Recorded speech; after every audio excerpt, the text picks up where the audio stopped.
8:31 now. For the past decade, a couple in Hudson, Wisconsin has been crisscrossing the globe from Italy to China to Ecuador.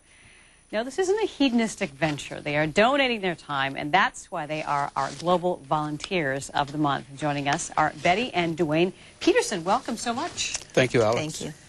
Good morning, I should say. All right, let's talk about your first trip. This was to Italy, and you worked with some students here. Tell us about these young teenage students and what they were like. Well, we taught 13-year-olds and 17-year-olds, and they're very enthusiastic, very eager to learn. And the picture shows the 17-year-olds, and just kind of go in and be flexible and interact with the students and try to teach them how to speak English conversationally. Okay, and Mexico was another destination. There's an interesting picture here of the landscape. You know, you see the houses kind of on the hill here. This is, whereabouts were you working? This is Querétaro. It would be south, it would be actually northwest of Mexico City, about 3 hours. And we stayed in Old Town at a hotel and traveled to the university, which was maybe half an hour away. So this was some of the shots that we took on the way to the university. And this was something that you said you found something in a publication, and you said this is what we want to do when we retire. Right. It was just so we just called them up and they met with them and Global Volunteers. All right, now Betty, I know you understand you were a retired nurse, and you had an interesting experience in the Cook Islands. And tell people where are the Cook Islands and about the experience. Well, the Cook Islands is in the South Pacific. If you go to Hawaii and then just go into the southern hemisphere straight down, that's where the Cook Islands is. We flew into there, and they have a hospital there.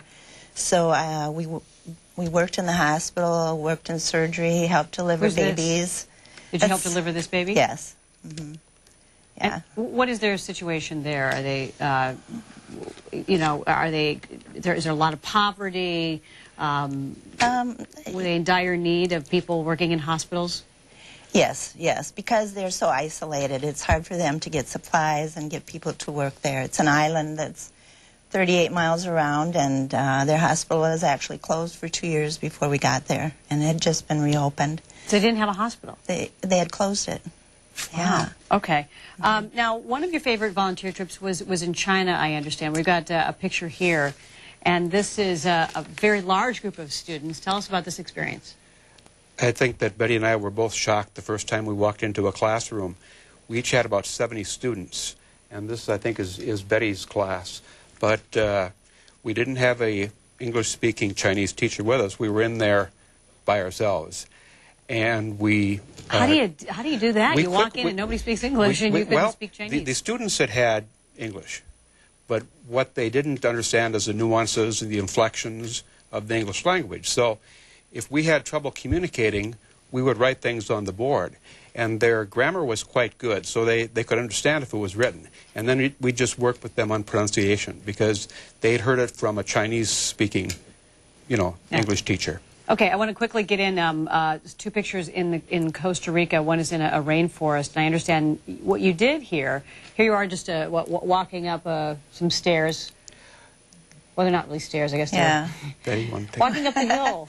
It's kind of stairs that tourists would take in that area. And we hauled all the equipment up that mountain to build a tower for research on the rainforest. And also, it has 2 levels when it was completed, and that was for tourism as well. Wow. And you said it's a beautiful place. I can't wait to be there. I'll be there in 10 days. That'll be great for you. Yeah. You'll enjoy it. Well, Betty and Dwane, thank you so much for coming on today and sharing your experiences. And we just want to tell everybody at home, if you're interested in volunteering your vacation time, you can contact Global Volunteers by logging on to, do we have the website? globalvolunteers.org, globalvolunteers.org.